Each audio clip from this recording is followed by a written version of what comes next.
Campeonato, Campeonato Mundial de Ciclismo 2021. Por que eu tô confuso? Eu havia feito um vídeo completo com todas as categorias, diferentes imagens, diferentes trechos de vídeo, de vídeos das transmissões, mas infelizmente quando eu fiz o upload, até mesmo antes de tornar o vídeo público, o vídeo foi bloqueado. Powerlink Bike recebe um tratamento especial em relação a direitos autorais, então de qualquer forma eu não poderia deixar batido, então vamos lá no calor da emoção com algumas informações. Eu estou usando como referência o site Velo News, que fez uma matéria bem completa, ou na verdade ele fez um resumo sobre todas as provas. Eu acho que todos ficaram impressionados, e até mesmo os ciclistas, com essa imagem. A torcida está de volta, ainda mais na Bélgica, que dispensa comentários para todo mundo. Foi uma grande experiência, principalmente para os atletas sub-23, júniores. Fazer parte de um mundial na Bélgica com essa torcida, sem dúvida nenhuma, foi uma experiência. Começando pelo contrarrelógio individual, com a medalha de ouro, campeonato mundial para Filippo Ganna. O que é uma surpresa, porque para grande parte, ou na verdade para alguns especialistas, estudiosos e teóricos do contrarrelógio, o Filippo Ganna, o circuito, os 43 km do contrarrelógio, não era exatamente ideal para as características do Filippo Ganna. Ainda mais durante a competição, para quem assistiu, ele fez a primeira parcial, a primeira metade dos 43 km, com um tempo mais alto do que os adversários diretos, como Remco Evenepoel e o Van Aert, só que na segunda metade ele simplesmente destruiu o tempo, levou a medalha de ouro, batendo o Van Aert em segundo e o Remco Evenepoel em terceiro. Filippo Ganna dispensa comentários e ainda ele ampliou um pouco o arsenal dele no que se diz respeito a características de contrarrelógio. Então agora, quando tiver um outro contrarrelógio mais longo, ninguém vai descartar ele completamente. Talvez eles tivessem considerado não favorito pelo que aconteceu nos Jogos Olímpicos, só que o contrarrelógio também era longo, com muito mais subida do que no Mundial, ele não teve uma boa performance, sendo assim, eles assumiram, os críticos, os comentaristas, os especialistas, assumiram que o Filippo Ganna não teria uma boa performance no Mundial. Erro. Filippo Ganna, ele é o campeão mundial. Van Aert, sem dúvida nenhuma, nos top 5, top 10 do contrarrelógio, sendo o segundo colocado. Ele é de longe o ciclista nesse momento mais versátil. Não é simplesmente mais versátil com resultados significativos. É com vitória. O cara vence sprint, o cara vence contrarrelógio, o cara vence etapa de montanha, vence prova clássica. Talvez o que falte agora, o que realmente seria impressionante, é vencer uma grande volta. Vencer uma grande volta hoje em dia, com essa versatilidade, o cara realmente entraria para a história. Falando em entrar para a história, Remco Evenepoel, eu acho que ele é um ciclista fenomenal, extremamente jovem, que passou pelos perrengues que ele passou, acidente, etc. Mas por algum motivo os belgas, eles colocam muita pressão no moleque. E esse moleque vai espanar. Deixa o moleque pedalar. Para de criar recorde em cima do moleque. Deixa primeiro ele ser consistente. Sabe aquela história que eu falo para todo mundo? Faz o básico de forma consistente e tenha resultados incríveis. Para ele não é necessariamente fazer o básico, mas deixa o cara encaixar a rotina de competição dele. O moleque volta para cima da bicicleta e fala assim, não, você tem que ganhar de todo mundo. Esse moleque vai fritar. Se ele não tiver uma cabeça e uma assistência boa, ele vai fritar. Dentro da The Koenig Quick Step, eu acho que eles estão forçando muito, estão pegando muito pesado no moleque. Eu espero que ele consiga sobrepor isso e conseguir mostrar o talento dele. Mas se isso não acontecer, em relação a sub-23 no contrarrelógio individual, o dinamarquês Johan Pryce Petersen levou. No feminino, a campeã Ellen van Dijk, da holandesa. Os europeus, eles são fogo, meu.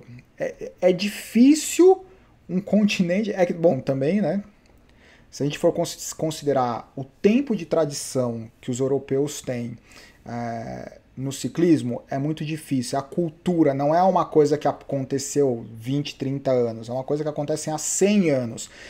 A maior parte desses ciclistas, e o maior exemplo é o Mathieu Van Der Poel, não é que ele pedala porque ele descobriu a bicicleta. Ele pedala porque o pai pedalava, porque o avô pedalava, e não é só que pedalava. O cara participava do Tour de France. Então, é muito história para a maior parte desses atletas europeus. Nós estamos no caminho. Mulheres júnior, contra-relógio individual, a campeã foi a Elena Ivanchenko, da Rússia. Para o masculino júnior, Gustav Jung, da Dinamarca. Os dinamarqueses eles estão começando a gostar, quer dizer, sempre gostaram, mas eles estão de forma super consistente nos últimos 4 anos no contrarrelógio. Contrarrelógio misto. Despedida, eu não acredito, a despedida do Tony Martin. Ele caiu, né? Caiu no Tour de France, naquela queda, na mulher da plaquinha, se machucou. Aliás, nos últimos meses, nos últimos 2 anos, ele tem se machucado bastante. Ele foi um cara que conseguiu fazer uma transição de super campeão do contrarrelógio, de super estrela. Ele fez essa transição para ser um super gregário, e isso não é fácil. Vários campeões eles não conseguem fazer isso por conta de vaidade, orgulho, né? É difícil você ser o grande campeão, você ser o centro da atenção de uma equipe, e de repente você passar a ser um super gregário como foi o Tony Martin. E após conquistar a medalha de ouro na categoria que fez com que ele se tornasse um grande ciclista, ele pendura a sapatilha, então mais do que merecido. Ele mesmo falou que não poderia ter um momento melhor para a aposentadoria. Com certeza todos irão sentir falta dele, especialmente os caras da Jumbo-Visma, porque o cara é uma locomotiva. No ciclismo de estrada, a torcida presente, inclusive nas categorias sub-23, júniores, o que é algo realmente de tirar o fôlego, por Strand Hagne, o norueguês. Aí a gente merece um cuidado, uma atenção especial. Sub-23, o italiano Filippo Boroncini, da Itália, se tornou o campeão. O grande destaque para a mídia, ou para a notícia e para o mundo, foi o segundo colocado, foi a segunda colocação para o atleta da Eritreia, que é Eritreia. Foi a primeira medalha no ciclismo mundial, no Campeonato Mundial de Ciclismo para a Eritreia. Então foi realmente incrível. O italiano ganhou escapado, e no sprintzinho final, antes da chegada, tinha uma subidinha, então tinha a disputa do atleta da Eritreia com norueguês, italiano, um belga, um da Grã-Bretanha, e foi incrível o que ele fez. Só que se nós olharmos no top 10, nós temos Vinícius Rangel, né, que já fez várias participações aqui. Com certeza a gente vai conversar com o Vinícius sobre essa experiência de ter se tornado top 10 no mundo. É no mundo, isso não é para qualquer um, né? Não é uma competiçãozinha que você vai top 10, quer dizer, não existe competiçãozinha. Qualquer competição, mesmo que seja local, ela tem o seu valor. Agora, quando a gente olha um campeonato mundial com todos os melhores ciclistas sub-23 do planeta, e nós temos um atleta sub-23 top 10, isso é realmente bacana. Se no momento da conversa a história de ir para a Movistar estiver realmente alinhada com a verdade, acabar as brincadeiras com a Movistar, certo? Porque nós teremos um brasileiro na Movistar, então vamos parar com essa brincadeira de que a Movistar é uma bagunça, e vamos contar com que a chegada de um brasileiro na Movistar faça com que a Movistar se torne... A Movistar já é um grande time, boa parte do que eu falo é brincadeira, mas que ela tenha uma estratégia que beneficie o Vinícius Rangel, ou que o Vinícius Rangel possa beneficiar a Movistar. Então isso é em relação ao sub-23. Deixa eu voltar aqui. no feminino. No feminino nós tivemos a participação da Tainá. Calma aí, esse daqui é do sub-23, daí o feminino júniors com a campeã Zoe Bäckstedt, da Grã-Bretanha. Vamos dar uma olhada aqui na... Cadê? Aqui, ó. Tainá Lima, certo? A Tainá participou... Deixa eu ver aqui. A Tainá participou, ela não completou a prova na primeira participação, uma prova extremamente dura, tem poucas imagens, mas esse foi o post que ela colocou. A vida de oportunidades está e esta com certeza é uma das que mais curti. Está em Flandres 2021, que sonho foi uma linda experiência. Com certeza é muito difícil chegar numa prova do nível desse, do nível mundial, sem ter um calendário consistente internacional, enquanto outros atletas têm um calendário super consistente. As atletas se conhecem, elas entendem a estratégia, elas estão acostumadas com a dinâmica, então a gente sabe que o ciclismo de estrada ele tem um papel muito importante, o trabalho de equipe e o trabalho estratégico, e sem esse trabalho estratégico em equipe se torna muito mais difícil. De qualquer forma, a participação da Tainá ela tem que ser considerada um grande feito para o ciclismo brasileiro e que isso continue acontecendo de forma mais frequente, e eu tenho certeza que isso vai se tornar cada vez mais frequente. Não existe motivo para não imaginar que o ciclismo brasileiro ele tem o potencial. A gente precisa acertar algumas coisas, patrocínio, calendário, fazer com que as provas nacionais se tornem mais atraentes, principalmente para os jovens atletas. Então, nós temos ótimos organizadores de provas que não oferecem pontos para a UCI. Eles conseguem encontrar um ponto de equilíbrio entre uma ótima prova que é competitiva, que atrai patrocinador, que atrai público, e as provas federadas elas não conseguem ter esse mesmo apelo, né? E isso é uma pena porque você diminui drasticamente a chance de descobrir novos talentos. É um desafio, né? Então vamos continuar aqui. No feminino,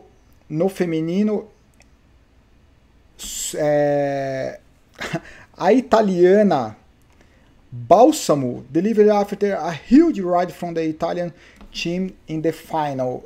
Scored another medal for the Azzurra, a esquadra azurra. O que aconteceu? Eles estão falando isso porque as holandesas elas estavam em vantagem numérica nos quilômetros finais, para quem assistiu. Aliás, uma vantagem bem razoável, só que as italianas souberam jogar com as holandesas. As holandesas acabaram bem frustradas em relação ao resultado, só que no final das contas, como eu falei, o ciclismo, esse trabalho de equipe e essa estratégia, ele é determinante, e um fator que dificulta muito no Mundial, nem todas as atletas da mesma nacionalidade, elas têm interesse em trabalhar para uma ou para outra, ou existe muito conflito, né?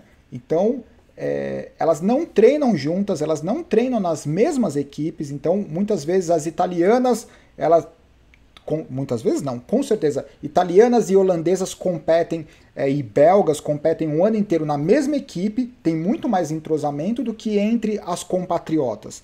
Só que na hora do Mundial, o treinador, o diretor da nacionalidade, faz a seleção e determina ou tenta determinar para quem que as compatriotas vão trabalhar.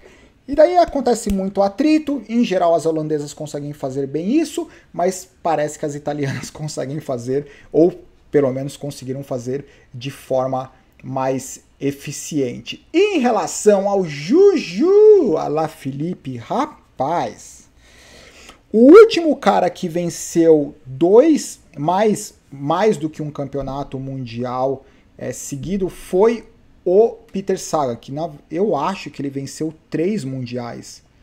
2015, 16, 17, com certeza eu estou errado, eu devo estar errado, mas acho que é 15, 16, 17, o que é um feito. Eu acho que só 7 ou 8 ciclistas conseguiram fazer isso, de vencer mais de um mundial consecutivo. O que o Julian Alaphilippe fez foi simplesmente algo incrível. Deixa eu ver se eu consigo mostrar aqui. Faltando... Essa era uma parte do vídeo que eu havia separado e infelizmente eu não consegui usar, então eu vou aí uns prints. Como vocês podem perceber, os italianos, eu falei que os holandeses e os belgas, eles conseguem trabalhar juntos. Na verdade, eu acho que eles não trabalham juntos. Como são muitos belgas e muitos holandeses, a gente olha eles um próximo do outro e a gente imagina que eles estão trabalhando juntos. Mas eu acho que não acontece bem assim. Franceses e italianos, né, eles têm um número maior do que a maior parte das nações, só que um número menor do que belgas e holandeses. Então, eu acho que é mais fácil você ter 2, 3 representantes de uma mesma nação trabalhando juntos, né, do que ter 5, 6, 7 como os holandeses e os belgas, que só sai atrito. Os italianos, nesse momento, eles estavam ali, faltando 17 quilômetros, eles estavam conduzindo o pelotão, no momento que já acontecia vários ataques. O próprio Julian Alaphilippe já havia feito 2 ataques, e ele fez um ataque nesse momento, que era uma subida de 11, 12%, uma subida curta, explosiva. Eu acho que ninguém imaginou que ele faria outro ataque, além dos que ele já tinha feito, e foi nesse momento que ele abriu o gap. Como vocês podem perceber, todo mundo olhando, os italianos olhando, os belgas olhando, os holandeses mais para trás, o Nielsen olhando, o americano, falou assim, meu, o que eu vou fazer sozinho atrás do Julian Alaphilippe? Incrível. Daí o Julian Alaphilippe foi abrindo, o Nielsen foi o primeiro a fazer a resposta, talvez imaginando que realmente ele poderia fazer algo incrível. Julian Alaphilippe, aí o Julian Alaphilippe ele fez o ataque no momento exato aonde todo mundo começa a olhar, eu deixo que você vai deixar, que você vai fechar o gap, ninguém fecha o gap, e ele conseguiu abrir uma vantagem que, se houvesse o interesse em trabalhar em conjunto, né, seria um gap que seria facilmente fechado. Só que esse trabalhar junto num campeonato mundial, extremamente difícil, então com certeza o Julian Alaphilippe ele tem essa experiência de saber que a chance de ter atrito, de ter uma resposta não em equipe, no pelotão é muito grande, porque ali os objetivos individuais eles falam mais alto. Então o Julian Alaphilippe com certeza ele sabe disso, ele vive isso, ele fala assim, deixa eu atacar agora porque eu tenho certeza que vai ficar todo mundo olhando um para o outro e ninguém vai querer fechar o gap porque ninguém vai querer queimar a perna para diminuir a chance de vitória. Julian Alaphilippe fez isso, abriu e comemorou. Uma pena não conseguir mostrar, mas tem, deixa eu ver se eu consegui o print, olha aí, ó. Um dinamarquês, holandês e belga, né? Todo mundo olhando um para o outro. E aí, você vai? Não, eu não vou. Você também não vai, eu também não vou. Ninguém vai. Julian Alaphilippe, vitória. Esse é o Julian Alaphilippe. Deixa eu ver se eu consegui mostrar o print. Vocês estão vendo o seguinte. Se vocês olharem na tela, tem a faixa de pedestre e paralelo ao Julian Alaphilippe tem uma faixa meio no chão. O que é isso? São as pessoas atacando água no Julian Alaphilippe. Meu, ele tá na Bélgica, não é que ela tá de amiguinho. Né? Um francês ganhando o campeonato mundial na Bélgica, lá os caras são sangue quente. Entendeu? Então, conforme o Julian Alaphilippe ia passando, não que várias pessoas, na verdade eu não vi várias pessoas jogando alguma coisa, eu vi esse momento em que alguém jogava água, jogava alguma coisa no Julian Alaphilippe, e daí ele pega e olha pra trás, tá vendo? Tipo, ele olha pra trás, nem reclama, nem xinga, nada, e vai curtir a vitória. Julian Alaphilippe, campeão mundial, incrível Julian Alaphilippe. Eu passei a admirar muito Julian Alaphilippe, especialmente após esse último Tour de France, que ele literalmente ele trabalhou para a equipe dele, para a Quick Step. É isso que ele fez durante o Tour de France inteiro, ajudava, buscava, Remco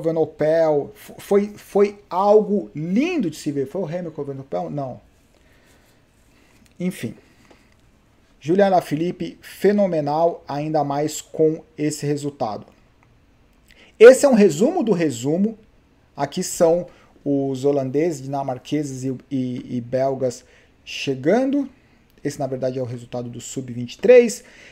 E esse é uma pincelada no que aconteceu no Mundial. Vinícius Rangel, Tainá, que esses sejam os atletas que abram as portas para que vários outros comecem a aparecer de forma expressiva, como já aconteceu no passado com alguns atletas importantes brasileiros, e eu acho que esse momento é ainda mais propício para que nós tenhamos mais brasileiros no ciclismo de estrada. No mountain bike tem muita coisa bacana acontecendo, talvez nós estejamos num estágio mais adiantado em relação ao mountain bike, então seria muito bacana ver essas duas modalidades crescendo juntas em relação à representação. Algo que mostra que tem um interesse muito grande é que talvez 3, 4 anos atrás seria muito raro ver alguém acompanhando qualquer tipo de competição no Brasil que não fosse o Tour de France, principalmente. Hoje em dia as pessoas acompanham Tour de France, Giro de Itália, Volta à Espanha, Campeonato Mundial, prova de uma semana, prova de um dia, prova que eu nem sabia que existia no interior de algum lugar, de alguma cidadezinha da Europa. O pessoal está acompanhando com vários brasileiros em várias categorias de base espalhados pela Europa. A gente acha que não, mas existem vários brasileiros competindo e isso tudo é muito bacana. Certo? Eu acho que é isso. Por favor, críticas, sugestões, comentários abaixo. Tchau. Tchau.